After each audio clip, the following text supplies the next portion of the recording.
entonces a la palabra del Señor. En mi corta trayectoria de creyente, tan solo unos 39 años, he visto como muchos cristianos tristemente han perdido el gozo y la paz. Esto se debe a que muchas personas nunca perdieron la malicia y se dedican a hacer barbaridades dentro de la iglesia a sus hermanos. Es verdad que lidiar con personas pueden ocasionarte muchos malestares y que el rencor consigue robarte el gozo al punto de enfermar. Otros han perdido el gozo por lo que escucharon que dijeron de ellos, no estando ellos presentes. Al no poder defenderse se sintieron difamados. Créanme que hay muchísimas causas que roban el gozo y la paz. Pero Pablo, alguien dijo que era el hombre más feliz de Roma, allí desde la cárcel, nos enseña que el mejor remedio para contrarrestar este tipo de dificultades es el sentir sumiso, la humildad que honra solo a Cristo. La Biblia además nos enseña que la causa de muchas discordias y pleitos provienen de los deseos egoístas que provocan envidias, enemistades y una ambición extrema de querer estar por encima de los demás. Solo la humildad trae gozo y paz. Para ilustrar esta verdad, Pablo nos da 3 ejemplos para que entendamos cómo se logra este sentir maravilloso. El primer ejemplo lo tenemos en el capítulo 2, versículo 1 al 11 de la carta a los Filipenses. Así que vamos a tomarnos un tiempo para leer los primeros 4 versículos que dice lo siguiente. Se lo voy a leer en la palabra de Dios para todo, para que cobre sentido a nuestros oídos solamente. Lo que les escribo los anima en Cristo. Quieren consolarme mostrándome cuánto me aman. ¿Compartimos el mismo espíritu? ¿Me tienen verdadero afecto y compasión? Entonces voy a pedirles algo que me haría completamente feliz. Tengan la misma manera de pensar, el mismo amor y las mismas metas. No hagan nada por rivalidad ni orgullo, sean humildes y cada uno considere a los demás como más importante que a sí mismo. Que cada uno no busque su propio bien, sino el de los demás. Amén. Gloria a Dios. Entonces, en los versículos 1 al 4 se lee entre líneas que había falta de unidad en el seno de la iglesia de Filipos. Esto causa mucha tristeza, aflicción y sobre todo mucha desilusión cuando hay un ambiente así en las iglesias. Pablo en la versión Reina Valera dice, completen mi gozo. Note cómo uno puede completar el gozo de otro, ¿no? Él está diciendo, aún me falta algo para que mi gozo sea completo. Y era en realidad esto. Él quería escuchar que ellos se conducían diferentes a las personas del mundo. El incentivo más grande para que se sirvan los unos a los otros en humildad es Cristo mismo. Leemos el versículo 5 al 11 que dice lo siguiente. Piensen y actúen como Jesucristo. Esta es la misma manera de pensar que les estoy pidiendo que tengan. Él era como Dios en todo sentido, pero no se aprovechó de ser igual a Dios. Al contrario, Él se quitó ese honor, aceptó hacerse un siervo y nacer como un ser humano. Al vivir como hombre, se humilló a sí mismo y fue obediente hasta el extremo de morir en la cruz. Por eso Dios le dio el más alto honor y el nombre que está por sobre todos los nombres, para que se arrodillen ante Jesús todos los que están en el cielo, en la tierra y debajo de la tierra, para que todos reconozcan que Jesucristo es el Señor, dando así honra a Dios Padre. Amén. El incentivo más grande entonces, la doctrina de la encarnación de Cristo. A través de ella Dios nos enseña a ser humildes. ¿Por qué? Porque Cristo se humilló haciéndose hombre, y como hombre se humilló aún más. Obedeció, permitió que lo humillaran. Murió en una cruz romana, pero Dios revirtió todo y lo exaltó hasta lo sumo, resucitándolo de entre los muertos, y le dio un nombre que es sobre todo nombre. Leí algo que me llamó la atención y quería leérselos a continuación. Él se humilló, dice este texto, puesto que tomó la forma de hombre y no la de una criatura más gloriosa como por ejemplo un ángel. Él se humilló puesto que él nació en un lugar oscuro y oprimido. Él se humilló puesto que él nació en pobreza entre un pueblo despreciado. Él se humilló puesto que él nació como un niño en lugar de haber aparecido ya como un hombre. Él se humilló al someterse en obediencia como un niño en la casa. Él se humilló al aprender y practicar una profesión y la humilde profesión de un carpintero. Él se humilló al tener que pasar una larga espera hasta poder lanzarse al ministerio público. Él se humilló en compañía y discípulos que él escogió. Él se humilló en las tentaciones que él permitió y soportó. Él se humilló en la debilidad. Él se humilló en el hambre, al tener sed y cansancio, el cual él soportó. Él se humilló en su total obediencia a su Padre Celestial, en el sometimiento al Espíritu Santo. Él se humilló al elegir y someterse a la muerte de cruz. Él se humilló en la agonía de su muerte. Él se humilló en la vergüenza, las burlas y la humillación pública de su muerte. Él se humilló al soportar la agonía espiritual de su sacrificio en la cruz. Jesús, siendo Dios, se humilló. Nosotros, como creyentes, como hermanos en la congregación, debemos seguir su camino, su ejemplo. Pablo inmediatamente hace un llamado a cuidar el testimonio como iglesia.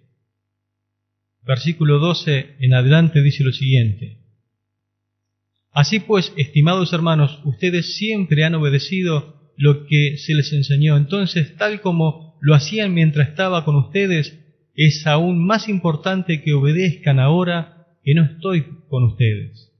Procuren la salvación de todos ustedes y háganlo con temor y respeto hacia Dios. Dios está obrando entre ustedes. Él despierta en ustedes el deseo de hacer lo que a Él le agrada y les da el poder para hacerlo. Hagan todo sin quejarse y sin discutir. Así serán hijos de Dios sin culpa y sin falta, viviendo entre una generación perversa y mala. De esta forma brillarán entre ellos como estrellas en un mundo de oscuridad. Ustedes les están ofreciendo un mensaje de vida, así que cuando Cristo regrese tendré el gusto de hablar bien de ustedes y podré decir que mi lucha y trabajo por ustedes valió la pena. Y aunque es posible que tenga que dar mi vida para completar el sacrificio que ustedes hacen por su fe, lo haré con alegría y compartiré esa alegría con todos ustedes. Alégrense también conmigo y compartan mi alegría. Amén. Gloria a Dios. Pablo les dice que si llegan a servir a Dios como se debe servir, con toda humildad, si llegan a brillar como estrellas en medio de la oscuridad, si se aferran a la palabra y nada los hace desistir, entonces lo haría sentir muy orgulloso. Es como un padre hablándole a sus hijos. Si logran hacer esto, le está diciendo, su servicio fiel sería como una ofrenda del Antiguo Testamento. Ofrenda que tenía una libación que se preparaba y que cuando se le echaba sobre el sacrificio, eso subía como olor fragante, olor grato ante Dios. Él quería hacer eso, como esa libación para ser derramado encima de su servicio. Esto sería una alegría extrema para Pablo. No me importa morir en esa cárcel, le está diciendo, con tal de que ustedes maduren y para servirse unos a otros, que crezcan. Si esto sirve, yo me gozo. En esta sección Pablo no solo expresa su convicción acerca de Jesús como Hijo de Dios, sino además nos ofrece un modelo a seguir a la hora de servir a los demás, la humildad. Pero Pablo ofrece el segundo ejemplo. El segundo ejemplo es Timoteo. Leemos versículo 18 al 24, que dice lo siguiente: Espero si es la voluntad del Señor, enviarles pronto a Timoteo, pues me hará feliz saber cómo está. No hay otro como Timoteo. Él realmente se preocupa por ustedes y por su bienestar. Todos se preocupan solo por conseguir su propio bien y no por seguir a Jesucristo. Pero ustedes ya conocen los méritos de Timoteo. Él me ha ayudado a anunciar la buena noticia de salvación como un hijo que sirve a su padre. Así que espero poder enviárselo tan pronto sepa lo que va a pasar conmigo. Y confío en el Señor que yo mismo podré ir pronto a visitarles. Amén. Ya ahí lo tenemos a Pablo con fe, creyendo que pronto vería su rostro, ¿no? Pero hablando de Timoteo, Timoteo era el hijo espiritual de Pablo. Este lo había ganado para Cristo en su viaje a Listra. Timoteo había aprendido a servir fielmente. ¿Por qué? Porque a servir se aprende. Nadie nace sabiendo cómo servir en la iglesia. Siempre al comienzo vamos a cometer errores, pero Timoteo aprendió a servir del ejemplo que vio en Pablo. Así que Pablo da testimonio de él mencionando algunas cualidades de este joven, por ejemplo, que él no vivía para sí. No era egoísta. Él no vivía para sí. Vivía para el Señor y para los demás, tratando de agradar a Cristo. Él tenía un genuino interés por la iglesia de Filipos. Procuraba además el bienestar de otros creyentes. Le importaba solo lo que le importaba a Jesucristo. Estaba dispuesto a ir. Usted sabe que por más que tengamos dones y talento y que Dios nos use, si no estamos dispuestos a ir, Dios no nos puede usar. Pero Timoteo estaba dispuesto a ir a donde Pablo le mandaba. Había dado muestra de su buena conducta, es decir, que tenía buen testimonio entre los creyentes. Ayuda como un buen hijo obediente en la predicación del Evangelio. Donde se abría una puerta y Pablo lo enviaba, allí estaba Timoteo dispuesto a predicar la palabra del Señor. Así que Pablo lo consideró útil para servir a pesar de su juventud. Una vez salvado, esperó unos 5 o 6 años para llevárselo consigo en la tarea misionera. ¿Por qué? Porque él debía crecer, debía madurar y no ser un neófito cometiendo torpezas en la obra del Señor. Así que tenemos el ejemplo de Timoteo, alguien que sirvió con humildad. Timoteo, como Cristo, también aprendió a conducirse con humildad. Vivía preocupándose por los demás. Y allí tenemos un claro ejemplo donde la iglesia de Filipos podía también considerar para poder saber cómo moverse dentro del seno de la iglesia. Pero Pablo presenta no solamente el ejemplo de Jesucristo, el de Timoteo, también ahora le presenta a continuación el ejemplo de servicio humilde de Epafrodito. Vayamos al versículo 25 en adelante, que dice lo siguiente: Considero necesario que vuelva a ustedes Epafrodito, mi hermano en Cristo, buen colaborador y compañero de lucha. Aprecio que me lo hayan enviado como su representante para rendir un servicio sacrificial en beneficio mío, ayudándome en mi necesidad. Lo envío porque tiene muchas ganas de verlos y está preocupado porque ustedes supieron que estuvo enfermo. En realidad sí estuvo muy enfermo, a punto de morir. Sin embargo, Dios tuvo compasión de él y también la tuvo de mí para que yo no tuviese tristeza sobre tristeza.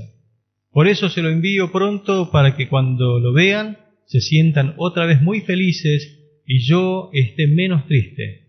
Recíbanlo lleno de alegría como creyente en el Señor. Aprecien mucho a los que son como Epafrodito, porque él puso en peligro su vida para servir a Cristo. Arriesgó su vida al presentarme el servicio que ustedes no me podían prestar personalmente. Amén, gloria a Dios. La iglesia de Filipos conocía muy bien quién era Epafrodito, por eso lo enviaron allá a asistirle a Pablo. Pero Pablo no duda en elogiar la calidad de obrero que le enviaron para ayudarle en ese tiempo tan difícil para él en la cárcel. Epafrodito era un obrero que Pablo aprendió a valorar precisamente por su equilibrio. Lo llama de 3 formas. Lo llama hermano, lo llama colaborador, lo llama soldado. Y ahí está el equilibrio, ¿no? Había tiempo donde podía ser hermano, podía ser colaborador, podía ser soldado. Hermano porque con él pudo disfrutar de una verdadera comunión. Lo llama colaborador porque a la hora de trabajar él se arremangó y le dio una mano a Pablo. Lo llama soldado porque supo luchar las batallas juntamente con Pablo. El creyente justamente tiene esta característica, el verdadero creyente, el verdadero obrero del Señor. Hay momentos que sabe que hay que librar las batallas espirituales, hay momentos que sabe dónde hay que arremangarse y colaborar y hacer lo que nos viene a la mano para hacer, y hay momentos donde podemos sentarnos y prestar el oído y hablar también con nuestros hermanos, disfrutando de la verdadera comunión. Era un obrero con carga en su corazón. Dice Pablo de él, ministrador de mis necesidades. Pablo se sintió ministrado por este hermano. Trajo una gran ayuda económica, ayuda que envió la iglesia. Claro que tuvo dificultades en poder hacer que esa ayuda llegue a mano de Pablo, pero lo logró. No solamente Epafrodito se preocupa por las misiones, también se preocupa por la iglesia local, y allí nuevamente aparece el equilibrio. No solamente arriesgó su vida para ir a llevar lo que la iglesia le enviaba a este misionero, Pablo, sino que también se preocupó y estaba apenado porque también supo que la iglesia que lo había enviado se enteró de que él había enfermado mucho al punto de morir, y estaba preocupado. Es un ejemplo a seguir este hombre llamado Epafrodito. Tenía una carga tremenda en su corazón por la obra del Señor. Era un obrero bendecido. Fue de mucha bendición para Pablo, fue de mucho ánimo para Pablo allí en la cárcel. Qué hermoso es poder ser de bendición. Pablo necesitaba ánimo. ¿Sabe de quién lo recibió? De Epafrodito, un obrero que la iglesia de Filipos envió, no solamente con una porción económica y financiera, sino que también envió una persona que podía animar al mismo apóstol Pablo, que estaba pasando un momento difícil. Fue de bendición no solamente para la iglesia local, llevando lo que habían preparado para Pablo, sino que también fue el nexo, es decir, que él logró conectar a Pablo con la iglesia y a la iglesia con Pablo. Qué hermoso es poder ser de bendición. Oro para que tu vida pueda ser de bendición. Es de bendición ahora mismo porque estamos hablando de él. Qué hermoso es poder hablar de los hermanos que son de bendición. Ojalá que de acá a un tiempo se pueda hablar de ti, que fuiste de mucha bendición para la obra, que fuiste un hermano que animó, que fuiste un hermano que colaboró, que fuiste un hermano que luchó las batallas de Dios, que fuiste un hermano que realmente fuiste de bendición para la obra del Señor, que Dios te cargó con eso y lo pudiste poner por obra, pudiste desempeñar esa gran tarea que Dios puso en tu corazón. Epafrodito, también como lo hizo Cristo, arriesgó su vida para ayudar a Pablo en la prisión. Casi murió, pero Dios le conservó la vida. Un ejemplo humilde a seguir que tenía una vez más la iglesia de Filipos para imitar. Concluyo con lo siguiente: somos llamados por Dios a vivir en humildad. Seguramente vas a padecer aflicciones y problemas que tratarán de desilusionarte en el camino del Señor para que abandones la iglesia. Pero hoy hemos visto 3 ejemplos que pueden inspirarnos a cómo actuar en las crisis que tenemos por delante. Solo el camino de la humildad puede conducirte al gozo y la paz duradera.